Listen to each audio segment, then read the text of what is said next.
Hi guys, and welcome back to another video. So today I'm working on this little gouache painting of a unicorn deer, and while I'm working on that I will be answering questions that I asked for over on my Patreon, and thank you guys so much for everyone who did provide questions for me to answer. I love being able to know what you're all interested in me talking about, but we can go ahead and just jump right in, and I'm going to try to pronounce the names as best I can and read the questions as best I can, but let's just go ahead and jump in. Okay, so the first question is from Rhoda, and it says, at the moment I am so unhappy with everything I produce, and I know that this probably means I'm about to level up somehow, but still, I would like to know if you've had such situations in the past and how you've dealt with them, especially how you push through that last utterly annoying part where nothing seems to move. Yes, I have definitely gone through this. This is probably something that almost all artists go through, but I found that when I personally hit that wall where I'm really just frustrated with my work, but I'm not seeing any improvement, it tends to be from me not being specific on what I want to grow at.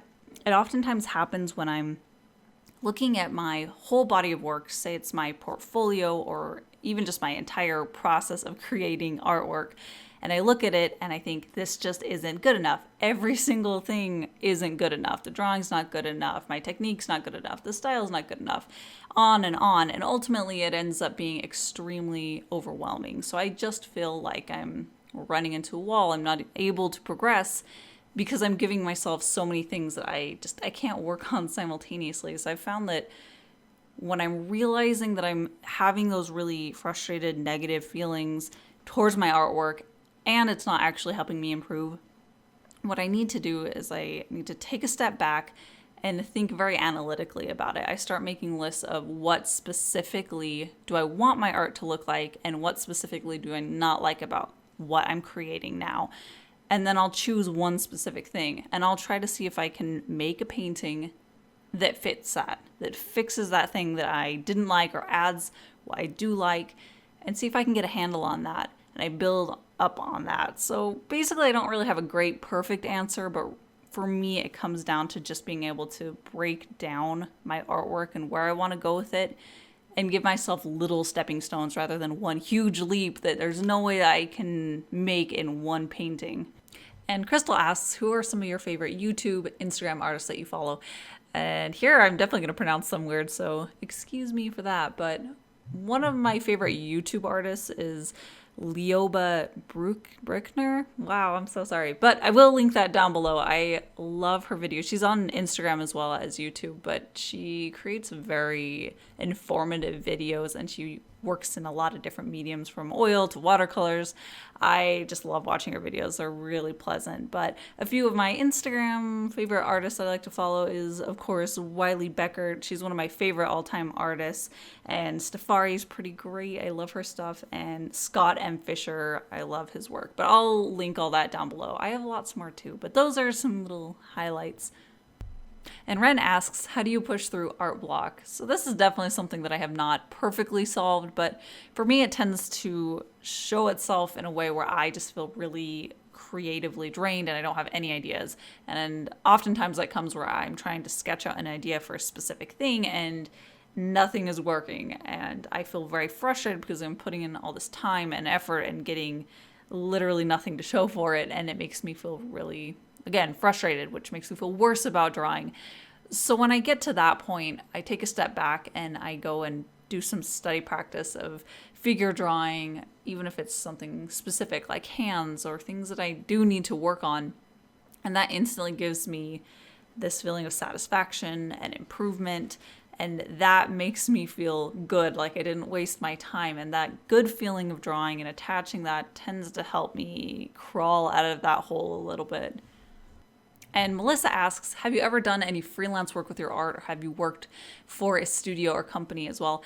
I've done one project, a freelance project, and I'm definitely open for it in the future, but for now it's not part of my professional portfolio. But I did actually do the colors for a comic book called Kudzu Zombies, and that was a really fun experience to be able to work with a professional crew and the writer and the line artist. So it is something that I would like to grow into more and find different ways that I can get into that.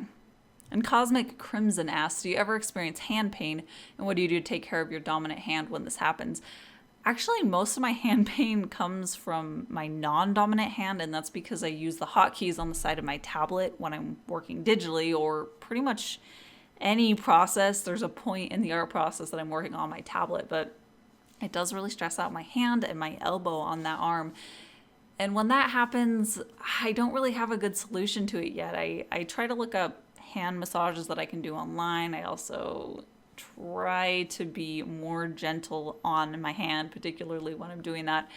I do get a lot of hand pain in my left hand when I'm doing a lot of line work and I'm pushing really hard. The thing is that it usually doesn't happen, but sometimes I get back into my old ways. This is how I used to do line art, where I'd push really, really hard, and it was really stressing on my hand, and I didn't need to put that much pressure. So I would say one thing that helped me was to pay attention to how much I'm pushing down with my hand and my fingers, where a lot of times it's not necessary at all. But yeah, I just try to stretch it and rest it when I do feel that pain coming on. Deborah asks, how do you capture digital work for posting on YouTube? I just use the screen capture program called OBS, and it's free and easy to download. So if you're interested, you can just Google that. And Basement asks, what is your favorite season? Do you find that during the cold seasons, it's harder or easier to work on art? So I always thought that really my only favorite season was autumn, which it still is very near and dear to my heart. I love the cold, crisp air. I love spookiness and Halloween.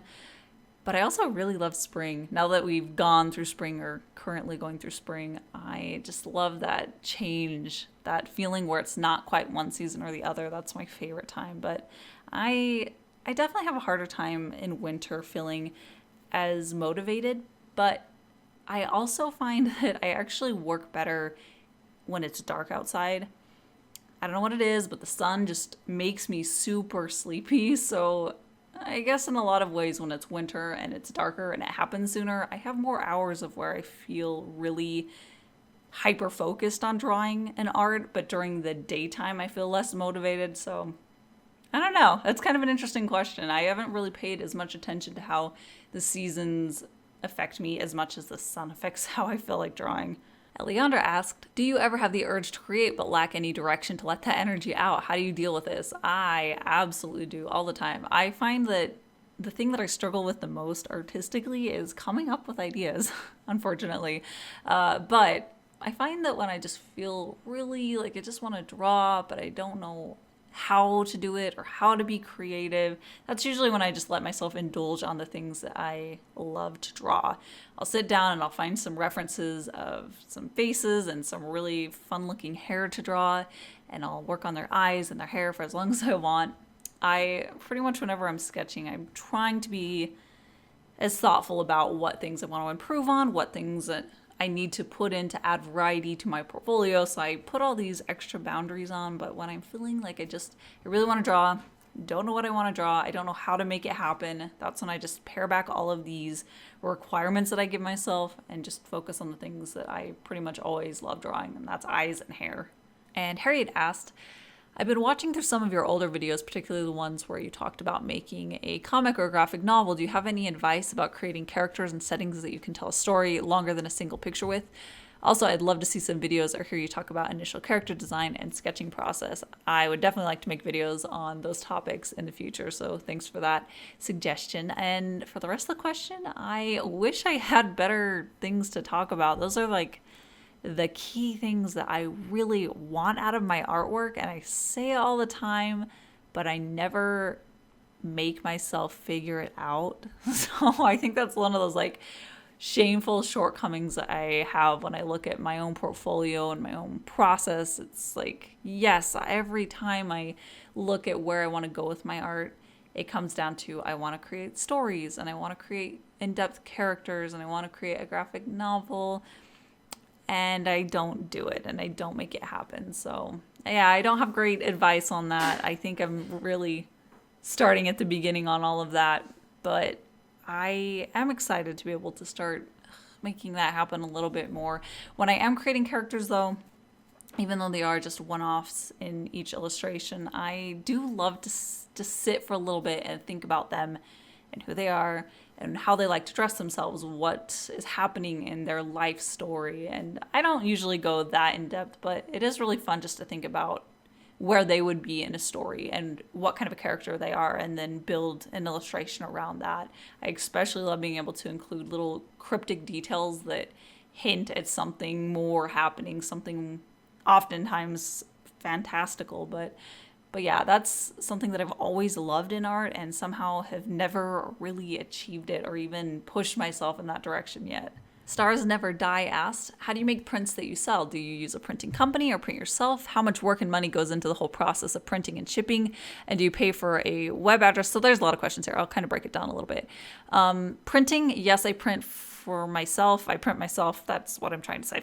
I bought a printer and I print them and I ship them out. And it is definitely a lot of work of calibrating my printer and making sure that every print that I create is the way that I want it to look, and doing the research, making sure that I got the correct printer and all of that stuff. So it's a lot of time and it's a lot of work. I really love having control over that. So that was the right choice for me. For a lot of people, getting their prints done through a print company is their preferred method, and it makes it a lot easier in a lot of ways and a lot smoother, but ultimately you're just gonna have to do a little bit of research as far as what fits with you and with your own budget, as well as what things you want. A lot of artists start off creating their own prints, then eventually go into using a printing company or a direct shipment company. So there are a lot of options out there that you can really make specifically for the way that you want to create your prints in your business. And Natalie asks, what moment or thing initiated that special spark that made you want to realize, or made you realize that you wanted to create art and become an illustrator? That's a really fun question, actually.